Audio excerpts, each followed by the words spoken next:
এখানে ঢাকা সাধারণ সম্পাদক সাহেব যে বললেন আগামীকালকে সর্বকালের সর্বশ্রেষ্ঠ মিছিল করতে হবে, শোক মিছিল।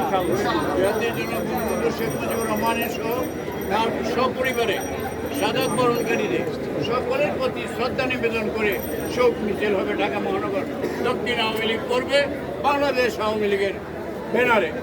আপনাদেরকে সবাইকে থাকার জন্য উপস্থিত করা হয়েছে। সবচেয়ে বড় কথা হলো যে আমরা আজকে খুশি আনন্দিত যে জামাত শিবির যুদ্ধ অপরাধীদের প্রেতাত্মা তাদের রাজনৈতিক যে বন্ধ করা হয়েছে, এই জন্য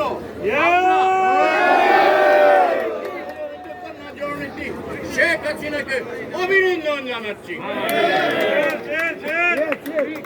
আর যেভাবে বলা হয়েছে যে আপনারা দূরের থেকে যারা আসবেন আপনার ট্রাকে করে আসবেন অবশ্যই, কিন্তু ইঞ্জিনিয়ারিং ইনস্টিটিউটের কাছে এসে নেমে হেঁটে মৌন মিছিল নিয়ে যেতে হবে। আর আপনার কালো ব্যানার থাকবে, কালো পতাকা থাকবে। এইটা মনে রাখবেন যে আজকে আমরা একটা চ্যালেঞ্জের মোকাবিলা হয়েছি।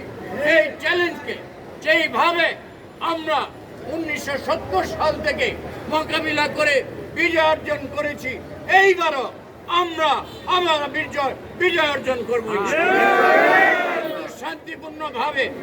আমাদেরকে যদি কেউ আক্রান্ত করে তাহলে সেটা আমরা বিবেচনা করব, কিন্তু আমরা আক্রমণে বিশ্বাসী না, আমরা প্রতিরোধে বিশ্বাসী। আমরা শান্তি চাই। আমরা কোমলমতি ছাত্রদের প্রতিও আমাদের সহানুভূতি আছে। যারা উস্কানি দিচ্ছে তাদেরকে সতর্ক করছি।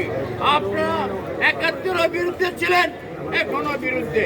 সব সময় আপনাদেরকে আমরা চিনি, আমরা জানি, কিন্তু আমরা কাউকে কোন রকম উস্কানি দিব না।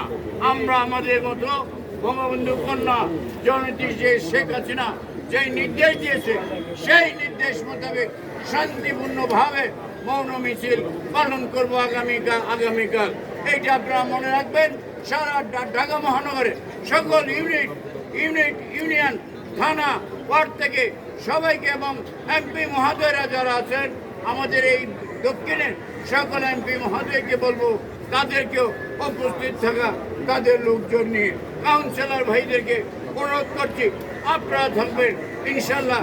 কালকে আমাদের এই শোক মিছিল সর্বকালের সর্বশ্রেষ্ঠ শোক মিছিল হিসেবে আমরা কালকে দেখতে চাই। ঠিক আছে? আমাদের সকলের সহায় হোক। জয় বঙ্গবন্ধু শেখ হাসিনা জয় সুনিশ্চিত, আওয়ামী লীগের জয় সুনিশ্চিত। ঠিক আছে।